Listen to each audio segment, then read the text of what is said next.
Hello friends, welcome back to my channel Agnisakshi ಭಾಗ 50.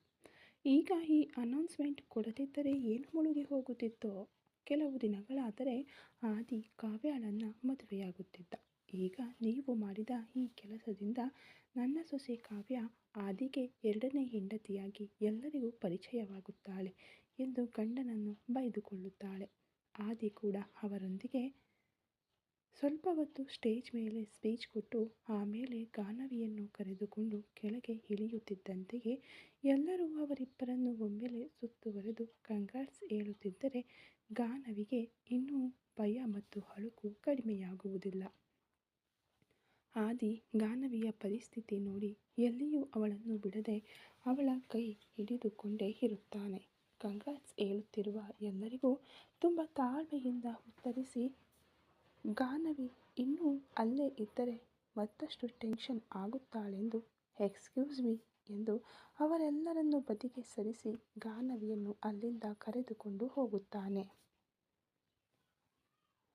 ಗಾನವಿಯನ್ನು ಯಾರೂ ಇಲ್ಲದ ಒಂಟಿ ಜಾಗಕ್ಕೆ ಕರೆತಂದು ಅವಳ ಮೈ ಬೆವತಿರುವುದನ್ನು ನೋಡಿ ಅಲ್ಲಿದ್ದ ಟೇಬಲ್ ಮೇಲಿದ್ದ ವಾಟರ್ ಬಾಟಲನ್ನು ಗಾನವಿಯ ಕೈಗೆ ಕೊಟ್ಟು ಕುಡಿ ಎಂದ ಕೂಡಲೇ ಆ ಬಾಟಲ್ ನೀರನ್ನೆಲ್ಲ ಗಟಗಟ ಅಂತ ಕುಡಿದು ಬಿಡುತ್ತಾಳೆ. ಸಾಕಾ, ಇನ್ನು ಬೇಕಾ ಎಂದು ಕೇಳಿದರೆ ಸಾಕು ಎಂದು ತಲೆ ಅಲ್ಲಾಡಿಸುತ್ತಾಳೆ. ಗಾನವಿ ನೀರು ಕುಡಿದು ಸ್ವಲ್ಪ ಸಮಾಧಾನವಾದ ನಂತರ ಸರಿ, ಈಗ ಮತ್ತೆ ಅಲ್ಲಿಗೆ ಹೋಗೋಣವಾ ಎಂದ ಕೂಡಲೇ ಸರಿ ಎಂದು ತಲೆ ಅಲ್ಲಾಡಿಸುತ್ತಾಳೆ ಗಾನವಿ. ತನ್ನಿಂದಾಗಿ ಆದಿ ಕೂಡ ಇಕ್ಕಟ್ಟಿಗೆ ಸಿಲುಕಿದ್ದಾನೆಂದು ಗ್ರಹಿಸಿ ತಾನು ಹೀಗೆ ಭಯಪಡಬಾರದು ಅಂದುಕೊಳ್ಳುತ್ತಾ ಧೈರ್ಯ ತಂದುಕೊಂಡು ಆದಿ ಹಿಂದೆಯೇ ನಡೆಯುತ್ತಾಳೆ. ಗಾನವಿಯನ್ನು ಹಾಗೆ ತನ್ನ ತಂದೆ ಎಲ್ಲರಿಗೂ ಪರಿಚಯಿಸಿದ್ದರಿಂದ ಕಲ್ಪ ಸಂತೋಷ ಪಡುತ್ತಾ, ಅಷ್ಟರಲ್ಲಿ ದೀಪಕ್ ತಾನು ಬಂದಾಗಿನಿಂದ ತನಗೆ ಕಾಣಿಸಿಲ್ಲವೆಂದು ಅರಿತು ದೀಪಕ್ ಎಲ್ಲಿದ್ದಾನೋ ಎಂದು ದೀಪಕ್ಕಾಗಿ ಹುಡುಕುತ್ತಿರುತ್ತಾಳೆ. ತನ್ನನ್ನೇ ಹುಡುಕುತ್ತಾ ಪಕ್ಕಕ್ಕೆ ಹೋದ ಕಲ್ಪಾಳನ್ನು ಯಾರೂ ನೋಡದಂತೆ ಮರದ ಮರೆಗೆ ಯಾರೋ ಅವಳ ಕೈ ಹಿಡಿದು ಎಳೆದಾಗ ಯಾರೋ ಎಂದುಕೊಂಡು ಕಲ್ಪಾಳಿಗೆ ಎದುರುಗಡೆ ದೀಪಕ್ ಕಾಣಿಸುತ್ತಾನೆ. ಏನೋ ಆ ಎಳೆಯೋದು ಎಂದು ದೀಪಕ್ ಮೇಲಿದ್ದ ಕೋಪವನ್ನೆಲ್ಲ ತೀರಿಸಿಕೊಳ್ಳುತ್ತಾಳೆ. ಕಲ್ಪಾಳ ಬೈಗುಳಗಳು ತನಗೆ ಅಭ್ಯಾಸವಾಗಿರುವುದರಿಂದ ಅವುಗಳನ್ನು ಹೆಚ್ಚು ಪಡಿಸಿಕೊಳ್ಳದೆ, ಏನೇ ಆಗಿನಿಂದ ಸಿಕ್ಕಾಪಟ್ಟೆ ಹುಡುಕ್ತಾ ಇದೀಯಾ ಎಂದರೆ, ಇಷ್ಟು ಸುಂದರವಾಗಿ ರೆಡಿಯಾಗಿ ಬಂದರೆ ತನಗೆ ಅಲ್ಲಿಯವರೆಗೂ ದೀಪಕ್ ಕಾಣಿಸಿಲ್ಲವೆಂಬ ಕೋಪದಿಂದ ನಿನಗೋಸ್ಕರ ಮಾತ್ರ ಅಲ್ಲ ಬಿಡು ಎಂದು ಅನ್ನುತ್ತಾಳೆ. ಯಾಕೆ ಸುಳ್ಳು ಹೇಳ್ತಿದ್ದೀಯಾ? ಆಗಿನಿಂದ ನೀನು ನನಗೋಸ್ಕರ ತಾನೇ ಅಷ್ಟೊಂದು ಹುಡುಕುತ್ತಿರುವುದು, ಆ ವಿಷಯ ನನಗೆ ಗೊತ್ತು ಎಂದು ನಗುತ್ತಿದ್ದರೆ, ಅಂದರೆ ನಿನಗೋಸ್ಕರ ಹುಡುಕುತ್ತಿದ್ದೇನೆಂದು ಗೊತ್ತಿದ್ದರೂ ನನ್ನ ಹತ್ತಿರ ಬರಲಿಲ್ವಾ ಎಂದು ಕೋಪದಿಂದ ಬುಸುಗುಡುತ್ತಾ ಮುಖವನ್ನೆಲ್ಲ ಕೆಂಪು ಮಾಡಿಕೊಂಡು ಕೇಳುತ್ತಿದ್ದರೆ, ನೀನು ಕೋಪದಲ್ಲಿ ತುಂಬ ಸುಂದರವಾಗಿ ಕಾಣಿಸ್ತೀಯೇ ಎಂದು ಅವಳ ಕೆನ್ನೆ ಜಗ್ಗುತ್ತಾ, ನೀನು ಬರುವ ಮುಂಚಿನಿಂದಲೇ ನೀನು ಯಾವಾಗ ಬರ್ತೀಯಾ ಎಂದು ನಾನು ನಿನಗೋಸ್ಕರ ಕಾಯುತ್ತಿದ್ದೆ. ನೀನು ಬಂದ ಕೂಡಲೇ ನಿನಗೆ ಕಾಣಿಸದೆ ನೀನೇನು ಮಾಡುತ್ತೀಯಾ ಎಂದು ನೋಡೋಣ ಅಂತ ನೀನು ಹುಡುಕುತ್ತಿದ್ದಷ್ಟು ಹೊತ್ತು ನಿನ್ನ ಹಿಂದೆಯೇ ಇದ್ದೆ. ಪರವಾಗಿಲ್ವೇ, ನನಗೋಸ್ಕರ ಜೋರಾಗಿಯೇ ಹುಡುಕಿದೆ ಎಂದು ಅನ್ನುತ್ತಿದ್ದರೆ, ಅಂದರೆ ಏನೋ ನಿನ್ನ ಉದ್ದೇಶ? ನನ್ನ ಮೇಲೆ ಎಷ್ಟು ಪ್ರೀತಿ ಇದೆಯಾ ಎಂದು ನೋಡಿದೆಯಾ ಅಂದಾಗ, ಪರವಾಗಿಲ್ಲ, ನನ್ನ ಮೇಲೆ ತುಂಬ ಪ್ರೀತಿ ತುಂಬ ಸ್ಟ್ರಾಂಗ್ ಆಗಿಯೇ ಇದೆ ಅನ್ನುತ್ತಿದ್ದರೆ ದೀಪಕ್ ಮಾತಿಗೆ ಕೋಪಗೊಂಡು ಅಲ್ಲಿಂದ ಹಿಂತಿರುಗಿ ಹೋಗಲು ಮುಂದಾಗುತ್ತಾಳೆ. ಹಿಂತಿರುಗಿದ ಕಲ್ಪಾಳ ಮೊಣಕೈ ಹಿಡಿದು ಈ ಕಡೆ ತಿರುಗಿಸಿ ಅವಳನ್ನು ಗಟ್ಟಿಯಾಗಿ ಅಪ್ಪಿಕೊಳ್ಳುತ್ತಾನೆ. ನನ್ನನ್ನು ಬಿಡು ಬಿಡು ಅನ್ನುತ್ತಾ ದೀಪಕ್ ಎದೆಯ ಮೇಲೆ ಹೊಡೆಯುತ್ತಿದ್ದರೆ, ಹೌ ರಾಕ್ಷಸಿ ಅನ್ನುತ್ತಾ ತನ್ನ ಹಿಡಿತವನ್ನು ಇನ್ನಷ್ಟು ಗಟ್ಟಿಯಾಗಿಸುತ್ತಾನೆ. ಸ್ವಲ್ಪ ಹೊತ್ತಿನವರೆಗೆ ದೀಪಕ್ ಅಪ್ಪುಗೆಯಲ್ಲಿ ಹಾಗೆಯೇ ಇದ್ದ ಕಲ್ಪ ಅವನ ಸ್ಪರ್ಶಕ್ಕೆ ಸಾಂತ್ವನಗೊಂಡು ಮೆಲ್ಲಗೆ ತಲೆ ಎತ್ತಿ ದೀಪಕ್ ಕಣ್ಣಲ್ಲಿ ಕಣ್ಣಿಟ್ಟು ನೋಡುತ್ತಾ, ನಿಜವಾಗಿಯೂ ನನ್ನ ಪ್ರೀತಿಯ ಮೇಲೆ ನಿನಗೆ ನಂಬಿಕೆ ಇಲ್ವಾ ಎಂದು ಮುಗ್ಧವಾಗಿ ಕೇಳುತ್ತಿದ್ದರೆ, ಆ ಎರಡು ಕಣ್ಣುಗಳ ಮೇಲೆ ಮುತ್ತಿಟ್ಟು ನಿನ್ನನ್ನು ಸುಮ್ಮನೆ ಸ್ವಲ್ಪ ಹೊತ್ತು ರೇಗಿಸೋಣ ಅಂತ ಅಂದೇನೆ. ನಿನ್ನ ಮೇಲೆ ನನಗೆ ನಂಬಿಕೆ ಇಲ್ಲದಿರುವುದು ಏನೇನೆ ಹುಚ್ಚು ಹುಡುಗಿ ಅನ್ನುತ್ತಾ ಕಲ್ಪಾಳನ್ನು ಇನ್ನಷ್ಟು ಹತ್ತಿರಕ್ಕೆ ಎಳೆದುಕೊಳ್ಳುತ್ತಾ ಅವಳ ಹಣೆಯ ಮೇಲೆ ಮುತ್ತಿಡುತ್ತಿದ್ದಂತೆ ಇನ್ನಷ್ಟು ಗಟ್ಟಿಯಾಗಿ ತಬ್ಬಿಕೊಳ್ಳುತ್ತಾಳೆ ಕಲ್ಪ.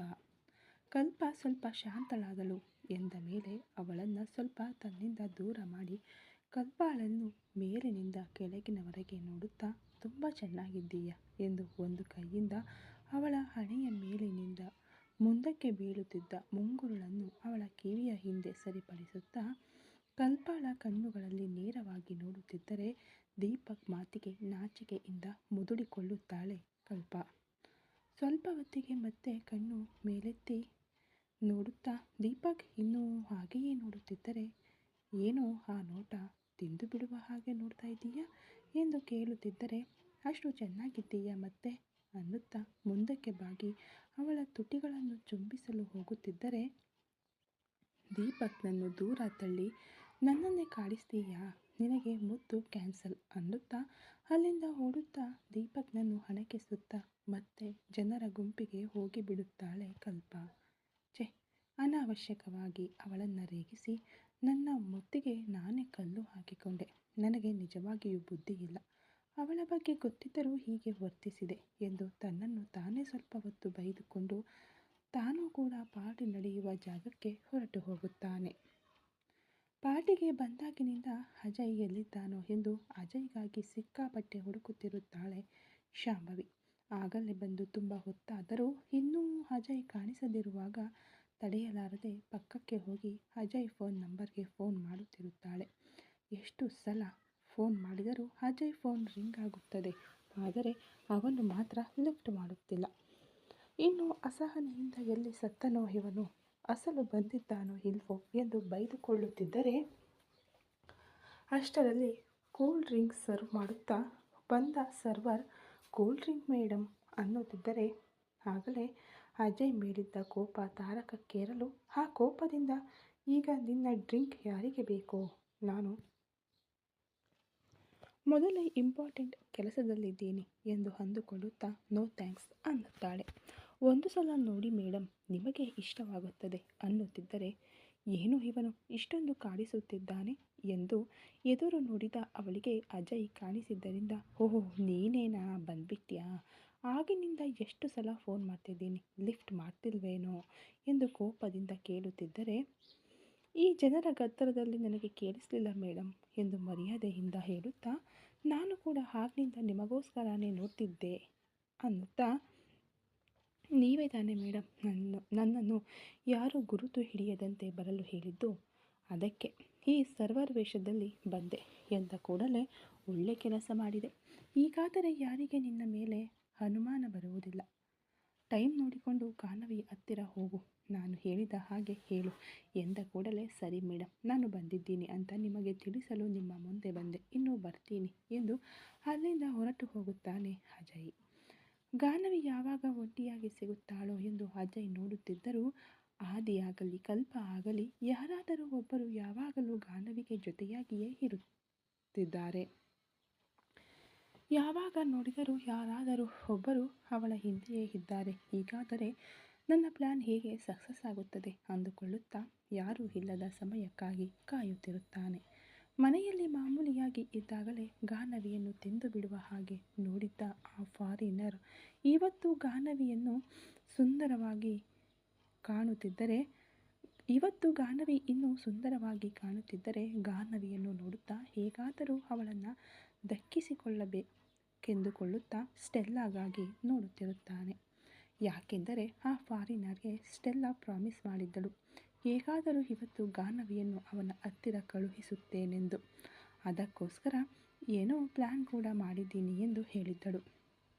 ಅದಕ್ಕೆ ಆಸೆಯಿಂದ ಗಾನವಿಗಾಗಿ ಎದುರು ನೋಡುತ್ತಿದ್ದಾನೆ. ಆ ಫಂಕ್ಷನ್ಗೆ ಬಂದಾಗಿನಿಂದಲೂ ಗಾನವಿಯ ಸೌಂದರ್ಯವನ್ನು ಮರೆಯಲಾಗದೆ, ಆ ಪಾರ್ಟಿ ಬಿಸ್ನೆಸ್ ಪಾರ್ಟಿ ಆಗಿದ್ದರಿಂದ ಪಾರ್ಟಿಯಲ್ಲಿ ಒಂದು ಕಡೆ ಡ್ರಿಂಕ್ಸ್ ಕೂಡ ಇದ್ದಿದ್ದರಿಂದ ಗ್ಲಾಸ್ ಮೇಲೆ ಗ್ಲಾಸ್ ಡ್ರಿಂಕ್ಸ್ ಎತ್ತಿ ಹಾಕುತ್ತಿರುತ್ತಾನೆ ಆ ಫಾರಿನರ್.